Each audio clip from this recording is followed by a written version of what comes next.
Okay, welcome back. In previous videos, we looked at Mary and Harry, and we looked at how we do their initial setup, how we do the exploring their grid in their first scenario, and then how we can look at the different charts to see how that scenario does what we want according to our plan. So let's take a look at doing CPP at 70 and what that will entail. So the first thing that we're going to do is copy the scenario, change the name. When we copy a scenario, everything that we do in that new scenario is related to only that scenario. So nothing will be related to initial. So we're going to copy this.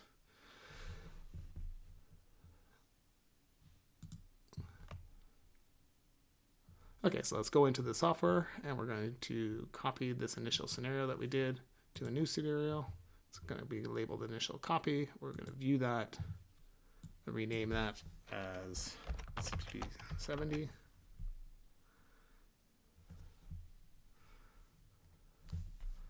Let's be at 70, just make it look like that. So we haven't actually changed that now. So now we're going to take a look and CPP at 70. So we're going to go to our accounts and our OAS and GIS and all that aspect of our government account. And there are three different ways that you can do CPP. There's a simple percentage, just how much I am going to receive. There's full modeling. You can do all your pensionable earnings that you contributed over the years. You can put all that data in row after row and get a modeling through there. Or you can do, if I already have, I'm getting CPP in a given year, then I'll know what the existing benefits are going to be, and then it will scale it from year after that. So let's just take a look at, we're going to do our CPP at 70. We're going to keep it at 90% because we don't want to change that. We think that's a reasonable value for this couple.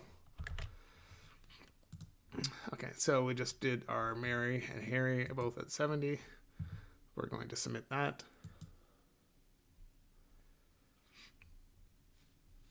We're going to run that scenario.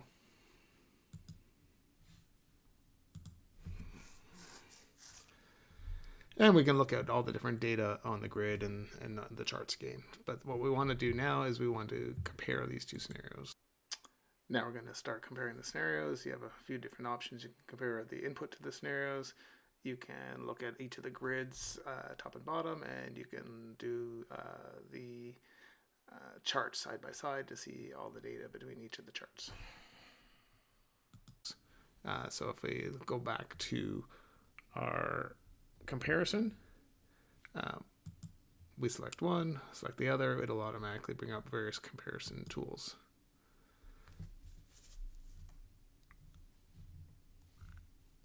So there are various comparison tools. You can compare the inputs, you can compare the grids, top and bottom, you can show them on the same screen, and you can compare all the charts and they'll be shown side by side in the different scenario. And at the same time, there are a couple comparison charts at the very bottom here that you can do and compare the charts that way, which is what we typically will do. Well, we'll show you a few options first. So very quickly, let's compare the inputs. So it was modified and executed at different times. Makes sense. This is Mary. With all her information. The only real change here is we changed it to 70. Harry. We also changed it to 70, and everything else is the same. So there'll be highlights, whatever is changed in green and red. So that's what's changed in this particular thing. Okay, so we compared the inputs. Now we can compare the grids. Let's see what our data looks like going forward.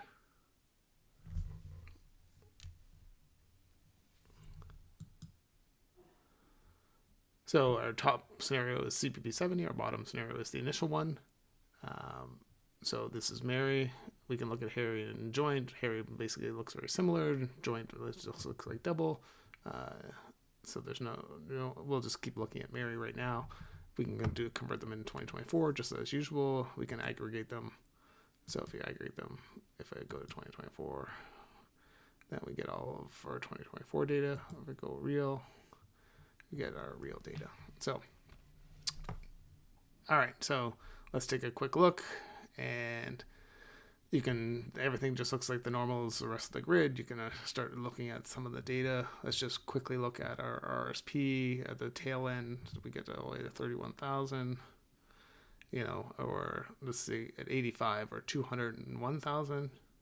At 85, now we're 154,000. So by taking CPP at 70, we've drained our RSP a little bit more. So you can look at all the different aspects to this and look at all the raw detail.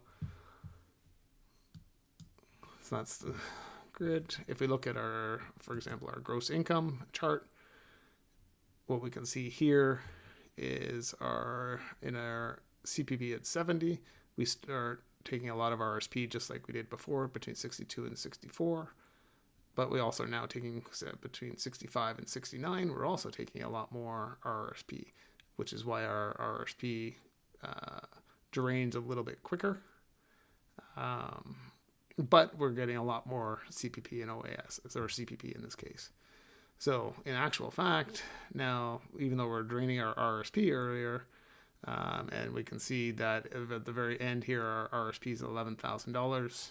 And if I look at this one here, our RSP would be $12,000, but our TFSA here was $20,600,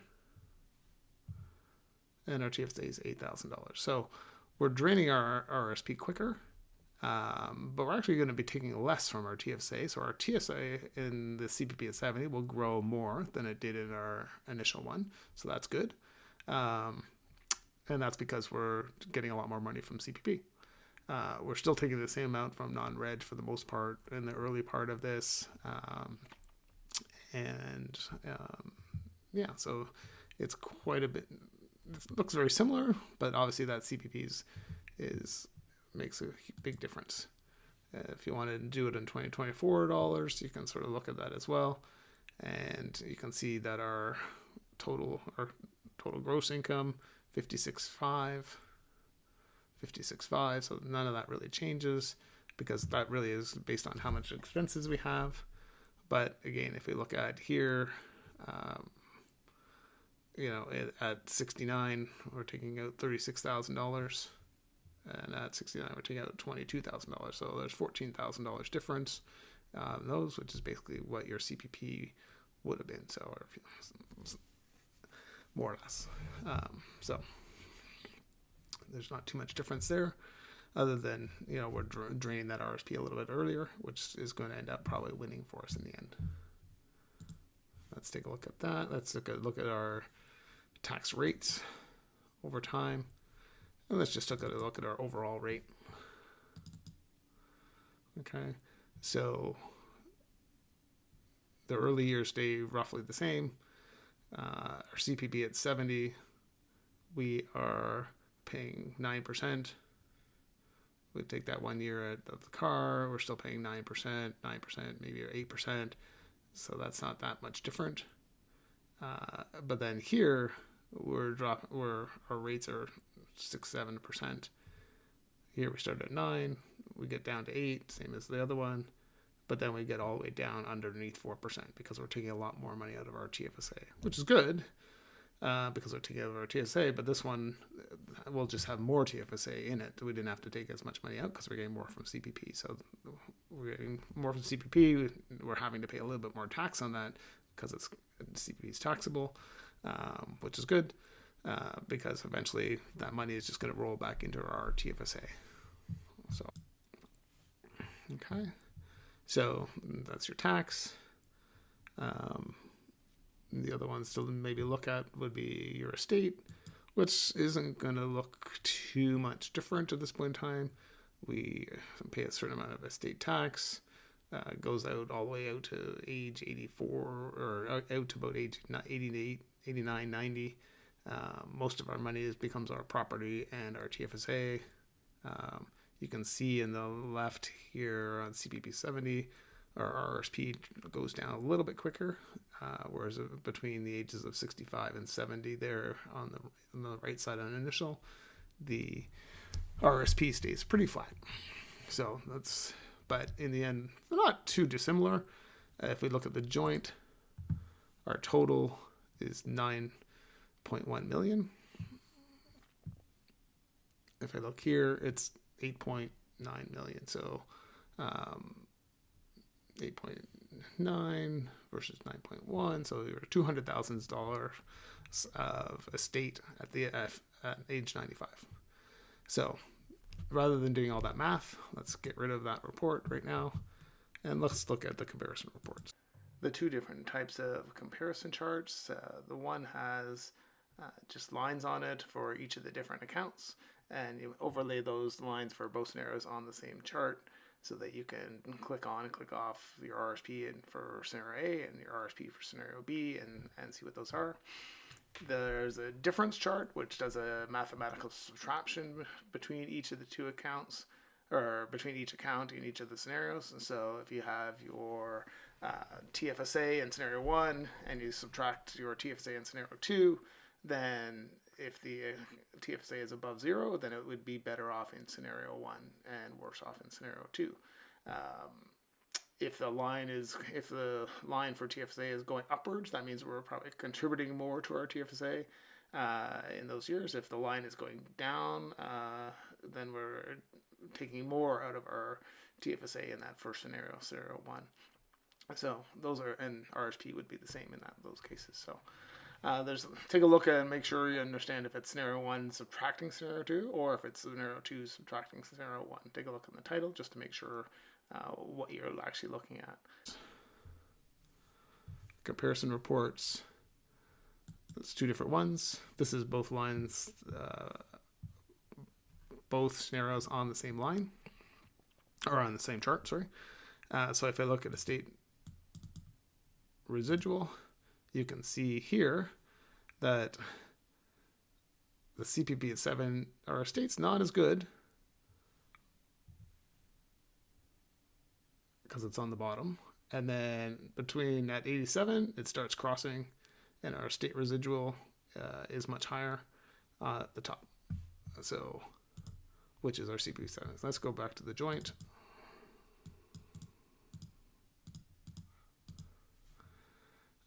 And you can see areas you can see very quickly where they cross. So you can look at that. If you want to look at your TFSA, your TFSA stays roughly the same. We start contributing a little bit more to it in the CPP at 70 case. So you can see that the CPP at 70 case is going to start getting better and better over time. And at the end of the day, our TFSA account is going to be much higher here by $200,000. So this is useful to sort of show, where they cross.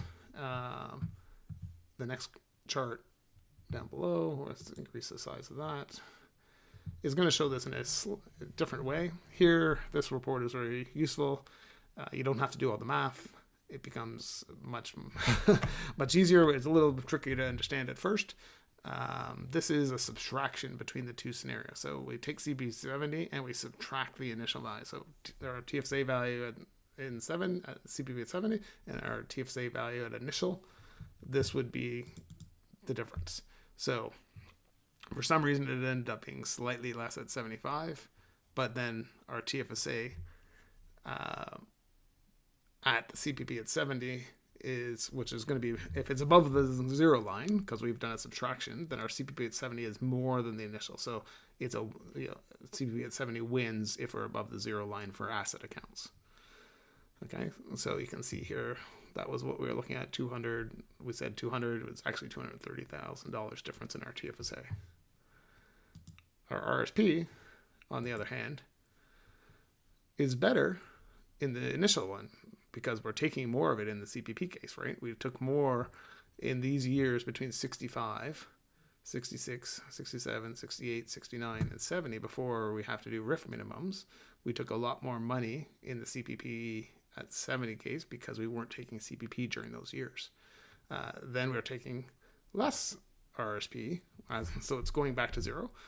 This number will try to get to 0 at age 95 in all cases, because both of them are trying to converge to the RSP getting to zero. You keep, because the ref minimums and that, they have to sort of take money out. So this shows your RSP looks like it, is definitely has more value in it, but obviously you're going to pay more tax if you happen to die during any of those years in the initial scenario. So in this case, the CPP at 70 wins. You have to look at the overall value sort of thing. So the estate residual, if you look at that, which is one of the more interesting ones, our estate residual is better in the initial case, so by about $100,000 from a number of years here, and that's typically because I have more RSP in there. I might have to tax on it or whatever, but it's still, there's a lot more money in it. And then when I start taking less from my RSP, that RSP comes down, and then more into my TFSA. So eventually, at about age 87, it's going to significantly skyrocket quickly. If we live to 109, 100, 105, you would end up with significantly more value. Now, the thing to take a look at here is so this is just CPP at 70, and really, unless you plan on passing away early in these years, the CPP at 70 is going to win in this particular case. Okay. Because you end up with a significantly more value. Now, our total estate, or our total residual, that's the difference. So I just wanted to take a look at, let's do this in joint. And our estate ends up being about $9 million.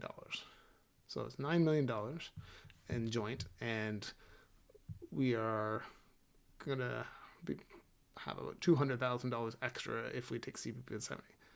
So that's a good thing. And if you live longer, it's even better. If you pass away earlier, taking CPP at 70 is really not that much significant. Our estate residual at 70, say 75, is $100,000, 106. Okay, so if our estate residual at 75 is $106,000, and if we look at our 75, our actual estate is about almost being, $4.6 million sort of thing, all right, in the CPP at 70 case. So it's definitely below the other one. It is a little bit, but it's really only that much less. It's about $100,000 less. So it's not that significant to take CPP. Taking CPP at 70 ends up being a big win if you want to live long. If you don't want to live long and you really are planning on passing away early, then yeah, that $100,000 might be the way to go. Most people want to plan to live a longer life. So, or if you just happen to live a longer life and you don't want to, and you want to make sure you have lots of money available for your estate, which could be, maybe I need money to pay for something, or maybe it'll actually go to my estate. So those are just different lines we can do on here. It becomes very interesting to understand what this all, let's get them back on. Let's just click them all. So in this particular case, you can see some are below the zero line and some are above the zero line. So this is exactly what we're showing. The initial case, if you take CPP at 65, it's going to be better if you are going to pass away before 87. But it's not significantly. It's, as we said, $100,000. If you were going to pass away after that, it very quickly ramps up. And the CPP at 70 is definitely a better case. So it's neither, you can't look at it just go which is better. You have to look at it with respect to, what do I want? What's my objective? And CPP at 70, there's a significant value there. Trying to understand there's a